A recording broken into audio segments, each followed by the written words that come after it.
কোথাও যখন ঘুরতে যাওয়া হয় সেই এক্সাইটমেন্টে যে ব্যাগটা প্যাক করা হয় সেটা কিন্তু একটা আলাদাই ফিলিংস থাকে, আলাদাই একটা এক্সাইটমেন্ট থাকে তার মধ্যে। বাট যখন তুমি সেখান থেকে ফিরবে, মানে বাড়ি ফিরবে, তখন যখন ব্যাগটা প্যাক করা হয় সেখানে কিন্তু একটা আলাদা ইমোশন থাকে।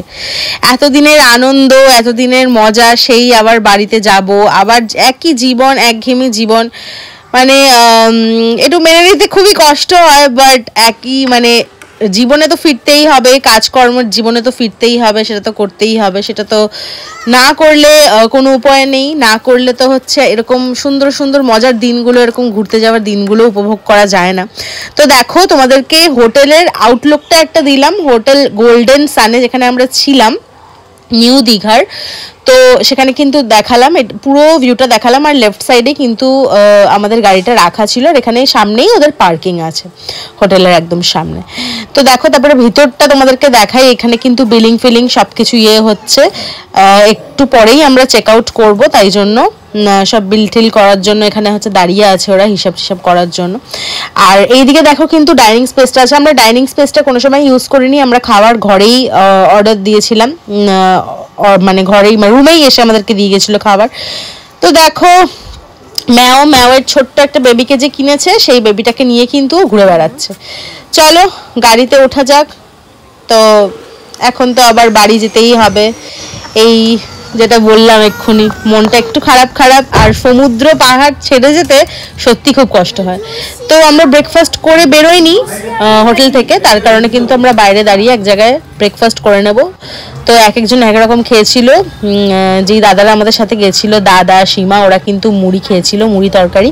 আর আমি দেখো পরোটা নিয়েছিলাম, আর সুরজিৎ নিয়েছিল লুচি তরকারি। আর ম্যাও আমার সাথে অল্প অল্প পরোটা খেয়েছে। সকাল থেকে উঠেই শুধু বায়না করছিল জুস খাবে জুস খাবে। বাট সকালবেলা তেমন কোনো কাউন্টারও খোলা পায়নি যেখানে হচ্ছে জুস টুস পাওয়া যায়। জুস মানেও বলতে চেয়েছিল যে খাবে, মকটেল খেতে চেয়েছিল। বাট মকটেলের কোনো কাউন্টারই তখন খোলা ছিল না, ইনফ্যাক্ট হোটেলেও খোলা ছিল না। ওগুলো আমরা বেরিয়েছিলাম অনেকটাই সকালবেলা, সকাল 7টা নাগাদ আমরা বেরিয়েছিলাম।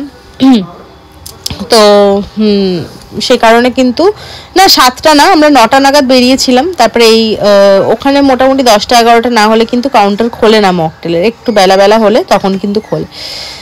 তো দেখো তারপরে এখানে অনেকটাই চলে এসেছি আমরা। ফেরার পথে কিন্তু ওড়িশার রোড হয়ে এসেছিলাম, মানে জলেশ্বরের রোড হয়ে এসেছিলাম। সেই রাস্তাটা এত সুন্দর, যাওয়ার সময় যখন এগরা কন্টাই ওই জায়গাটা হয়ে গেছিলাম, রাস্তা খুব খারাপ পেয়েছিলাম। বাট যখন ফিরেছি সুরজিৎ বললো উড়িষ্যা রোড হয়ে যাব, মানে জলেশ্বর হয়ে যাব। তো রাস্তাটা ভীষণ সুন্দর পেয়েছিল, আমরা দেখলেই বুঝতে পারবো, একদম চওড়া, বিশাল চওড়া রাস্তা, বেশ সুন্দর। আমরা বেলদা ক্রস করার পরে কিন্তু গাড়ির থেকে নেমে একটু ভাবলাম ডাব খেয়ে নিই। অনেকক্ষণ ধরেই গাড়িতে বসেছিলাম, একটু কিছু খেতে ইচ্ছা করছিল, চা তো একদমই ইচ্ছে করছিল না। তো সুরজিৎকে বললাম চলো আমরা একটুখানি ডাব খাই। আর এটাই হচ্ছে লাস্ট, মানে এই জার্নির এটা লাস্ট ডাব খাওয়া, কারণ এরপরে তো বাড়ি চলে যাব আর কি।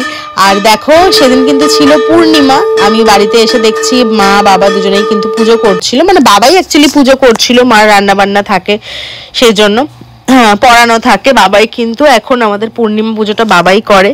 মা টুকটাক একটু যদি কিছু জোগাড় করে দেয়, নাহলে বাবাই কিন্তু করে। মার জন্য একটা সুন্দর জিনিস এসেছিলাম, মায়ের রিয়াকশনটা জাস্ট দেখো, মা কি বলে। মা